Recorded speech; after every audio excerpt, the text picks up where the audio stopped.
ତା ଭାଇ କୁ ବୁଝିଆ।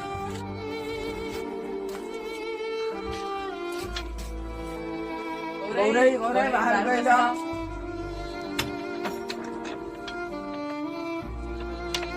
ଆରେ କଣ ଦେଖିଲେ? ତମ ଭାଇ ଗୋଟେ ପିଲାକୁ ଗାଡି ମାଡ କରିଦେଇଯାଇଛି। ଆରେ ମୁଁ ବି ଗାଡି ମାରି ଦେଇଛି। ହଁ ତମର ବି ମାଡ କରିଛି। ଜଗା ଜଗା ଆଇଲୋ। ଆଉ କଣ ହେଲା ଭାଇ? ଆରେ ଏମାନେ ଯାକ ସତ ତୁ ଡିଙ୍ଗିଲା ଗାଡି ମାରି ନାଇଁ ମୋର କଣ ଭୁଲ, ମୁଁ ତ ମୋର ଗାଡି ଆଣିକି ଆସୁଥିଲି, ସେ ପିଲାଟା ତ ଆଗରେ ଆସି ବସିଗଲା। ଇଏ ତ ସବୁବେଳେ ଗାଁରେ ଗାଡି ସ୍ପିଡ କରି ଆଣି ଯାଉଛି, ସ୍ଲୋ ଆଣେ ତ ଠକା ହନ୍ତା। ଆରେ ଏମାନେ ତୁ ଗାଡି ଗାଁରେ ଗାଡି ଜୋର ଚଲଉଥିଲୁ। ମୁଁ ଗାଡି ଜୋର ସେ ହେଲେ କଣ ହେଲା, ସେ ପିଲା ମୁଁ ତ ଆଉଥିଲି, ସେ ପିଲାଟା ତ ଆସି ଆଗରେ ବସିଗଲା। ତୋର ଭୁଲ ଥାଉ କି ନଥାଉ ସେ ପିଲାକୁ ଗାଡି ମାଡ ହସ୍ପିଟାଲ ନେଇକି ଯିବୁ। ଆଉ ତୁ